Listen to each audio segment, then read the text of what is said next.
Hello everyone, my name is TS Page and welcome back to part 2 of the Oryx 3 characters tier list. If you didn't check out part 1 already, go ahead and do that. It's down in the description below and in the info card on the top right. Cool thing about that video is we discuss all of the characters that are best for newer players just learning Oryx 3 and still being able to contribute while using those characters. However, rather than looking at survivability and basic level contributions, we are instead going to be looking at the peak efficiency of runs, and which classes can do the best in those situations. It is assumed that these characters are being used by high-level players doing relatively small runs, so the whole idea is efficiency.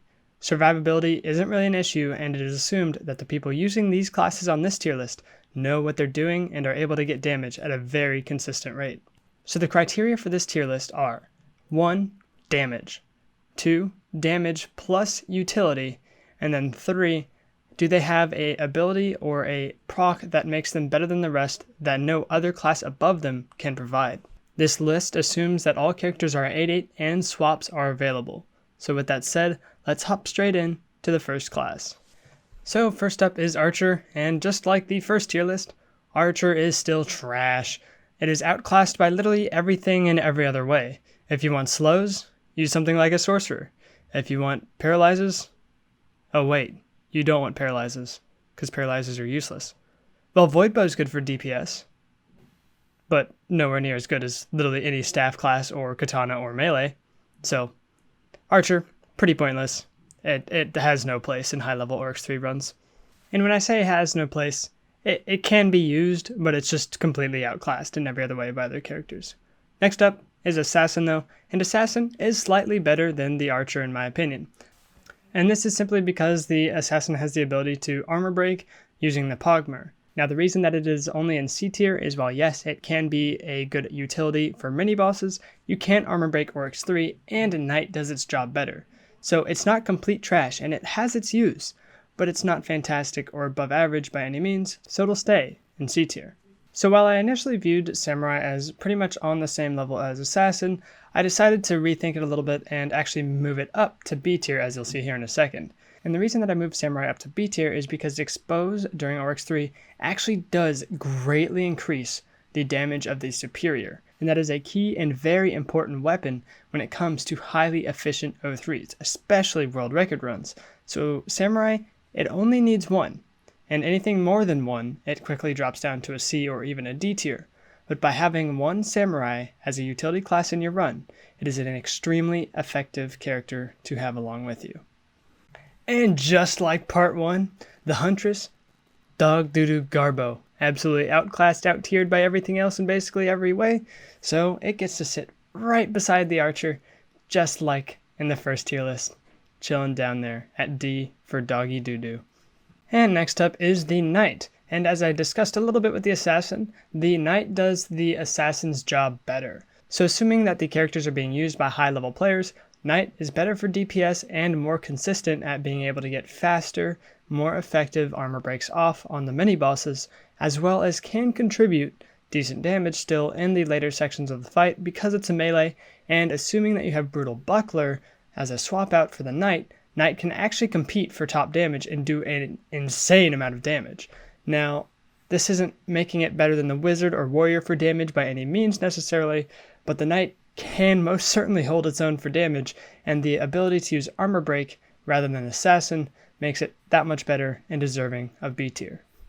Now, normally I am not going to make the distinction between high and low tiers, but I'm going to say Mystic is a high C tier for similar reasons to the Samurai, but the only reason I put Mystic down below Samurai is 1, its DPS options are not quite on the same level as far as doing actual damage during the run, and while Curse is very good, it just doesn't quite hold up to the Samurai standard.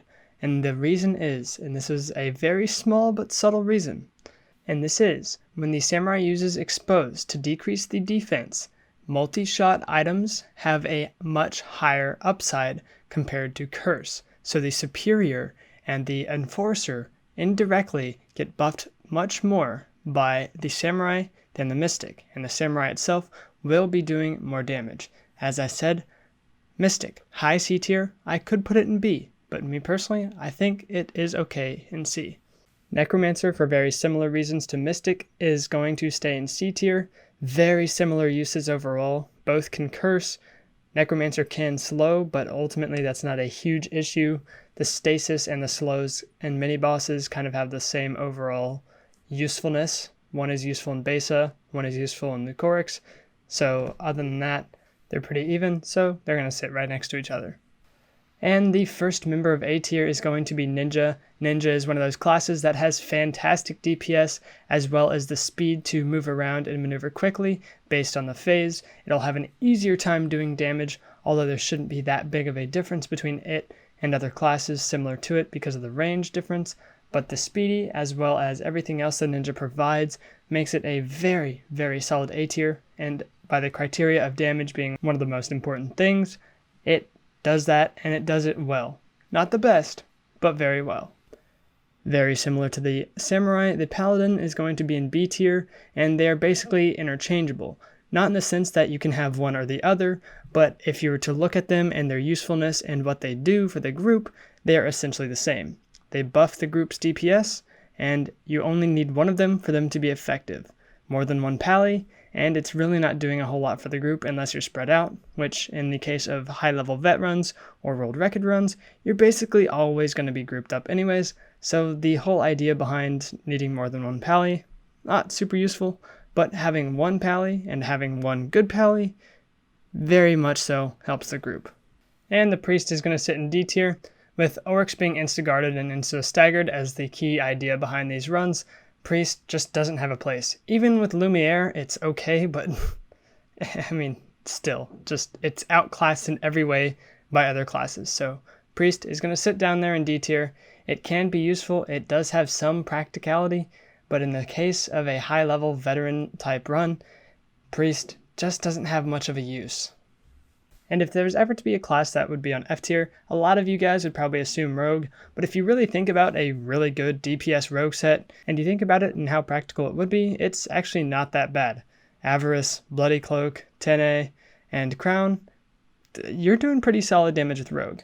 Obviously it gets outclassed and it doesn't provide anything for the group, so it deserves to be in D tier, but it's not as bad as you would think. So if this isn't a little bit of a spoiler, I don't know what is. Sorcerer is going to go in A tier because it is basically just a slightly worse substitute for Wizard, and certain Sorcerer builds can actually be better than top tier Wizard builds, but Wizards just simply do its job much, much better than Sorcerers. But Sorcerer is a fantastic ranged damage class when using all of the best swap outs available. So it is a rightful spot in A tier. And like all others, the Bard gets sentenced to the bottom of the tier list. It is a bow class. The ability is less useful than basically all the others, although it does have some pretty decent DPS damage builds for a bow class.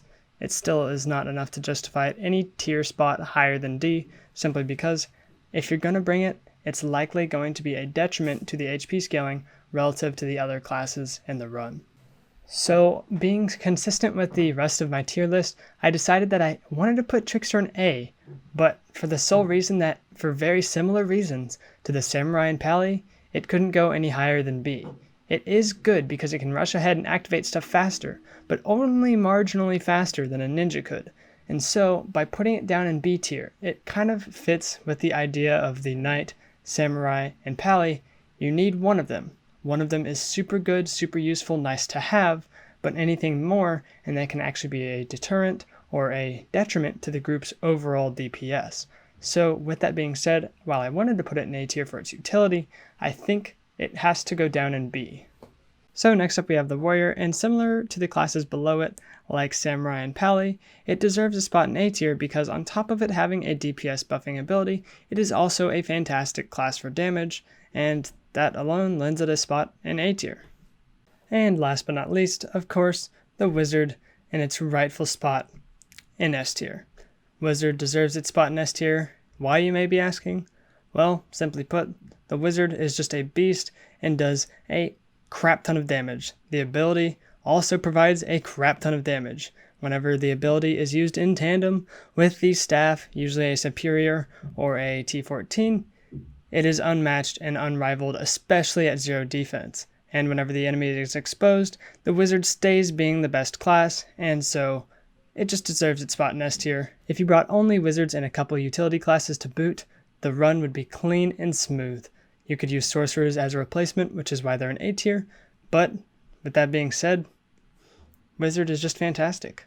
Obviously, if you have any questions or things that you disagree with on the tier list, feel free to let me know in the comment section below. I do this from my perspective, and this is through my lens of how I play and the experiences I have had. So if you have different experiences or different insights than I do, then feel free to let me know in the comments below.